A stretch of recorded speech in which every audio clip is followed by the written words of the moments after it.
छत्रपती शिवाजी महाराज की, धर्मवीर छत्रपती संभाजी महाराज की जय भवानी। आजच्या 98व्या अखिल भारतीय मराठी साहित्य संमेलन आता 21, 22, 23 होत आहे आणि त्याच दरम्यान सरहद पुणे आयोजित महादजी शिंदे राष्ट्रगौरव पुरस्कार व दिल्लीतील विविध क्षेत्रामध्ये ज्यांनी चांगलं काम केलं त्या मराठी जनांचा सन्मान सोहळा आज या ठिकाणी आयोजित केलेला आहे। या अतिशय स्तुत्य अशा सोहळ्याला उपस्थित आणि ज्यांच्या शुभ हस्ते मला महादजी शिंदे राष्ट्रीय गौरव पुरस्कार प्रदान झाला ते आपले सर्वांचे माजी मुख्यमंत्री आणि केंद्रीय मंत्री आदरणीय ज्येष्ठ नेते शरदरावजी पवार साहेब आणि ज्यांच्या उपस्थितीत हा सोहळा प्रदान झाला, पुरस्कार प्रदान झाला ते केंद्रीय मंत्री आणि महापराक्रमी महादजी शिंदे यांचे थेट वंशज ज्योतिरादित्य शिंदेजी, केंद्रीय राज्यमंत्री प्रतापराव जाधव, त्याचबरोबर उपस्थित डॉक्टर सदानंद मोरे, पद्मभूषण राम सुतार, सरहदचे प्रमुख संजय नहारजी, शैलेश पगडिया, लेशपाल जवळगे, वैभव डांगे, उमेश नलगे, समोर आमचे सर्व खासदार आहेत, निलमताई आहेत, आमदार आहेत, खांडेकर साहेब आहेत, सर्व पत्रकार आहेत, मराठी बांधव भगिनी आणि पत्रकार मित्रांनो, खरं म्हणजे आजचा हा पुरस्कार अतिशय माझ्यासाठी एक आगळा वेगळा पुरस्कार आहे आणि सर्वप्रथम मी दिल्लीचं तख्त राखणाऱ्या महापराक्रमी महादजी शिंदे यांच्या स्मृतीला वंदन करतो आणि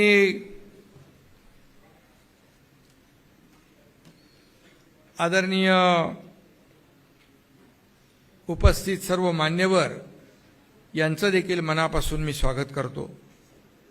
खरं म्हणजे आज थोर सेनानी महानायक महादजी शिंदे राष्ट्रगौरव पुरस्कार मला इथं प्रदान करण्यात आला आहे, त्याबद्दल मी आयोजकांचं मनापासून अभिनंदनही करतो, आयोजकांना खूप खूप धन्यवाद देतो, त्यांना शुभेच्छा देतो।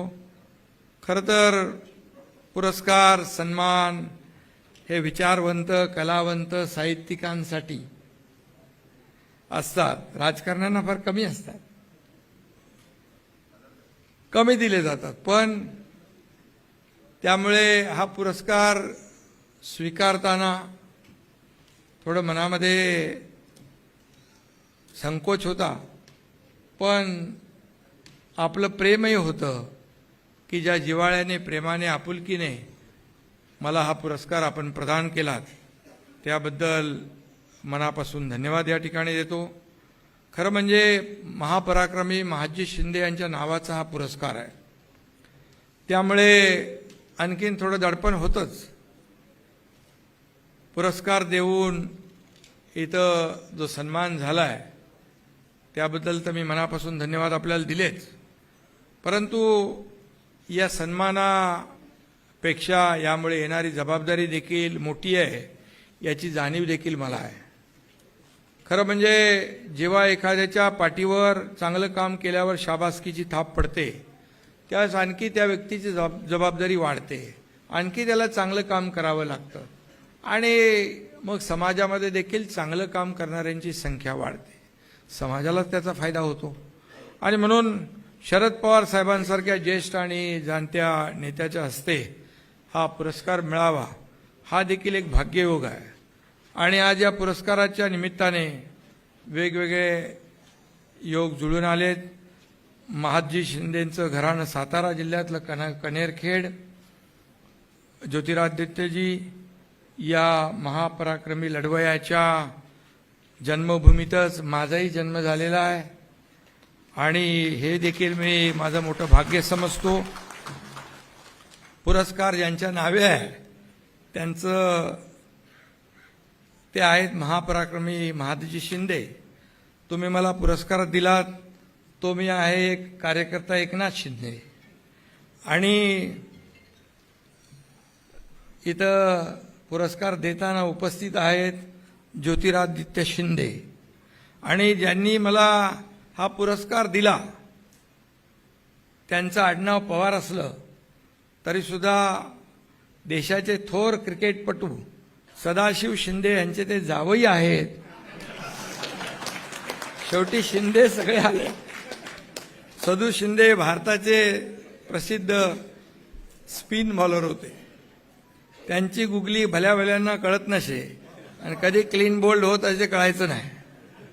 पवार साहेबांची देखील राजकारणातली गुगली सुद्धा अनेकांना कळत नाही.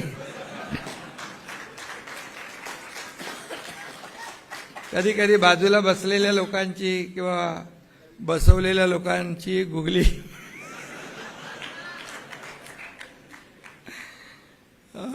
पण माझ्याबद्दल थोडं मी वेगळं सांगतो. माझे आणि पवार साहेबांचे अगदी प्रेमाचे आणि जिव्हाळ्याचे संबंध आहेत. त्यांनी आजवर मला कधी गुगली टाकली नाही आणि यापुढे टाकणार नाहीत असा विश्वास आहे. खरं म्हणजे महादजी शिंदे हे आभाळा एवढं व्यक्तिमत्व होतं. ते महाप्रतापी रणधुरंदर होते, मुरलेले मुत्सद्दी होते, जलकल्याणाची दृष्टी असलेले राज्यकर्ते होते. ते आदर्श शासकही होते, सेनापती होते, कुशल योद्धे होते. खऱ्या अर्थाने ते महानायक होते आणि त्यांच्यामुळेच मराठा साम्राज्याला स्थैर्य लाभलं. पानिपतचं युद्ध इतकं भीषण होतं की मराठा साम्राज्याचा अस्त झाला अशी परिस्थिती त्यावेळेस निर्माण झाली होती. कुठे आशेचा किरण दिसत नव्हता. पण तशा परिस्थितीत महादजी शिंदे यांनी पराक्रम करून अवघ्या 10 वर्षात पुन्हा दिल्ली जिंकली. दिल्लीच्या तख्तावर आपला भगवा फडकवला. मराठ्यांचा भगवा पुन्हा दिल्लीवर डौलाने फडकला, अभिमानाने फडकला. आणि योगायोगाने कालच म्हणजे 10 फेब्रुवारी रोजी या पराक्रमाला 254 वर्ष पूर्ण झाली.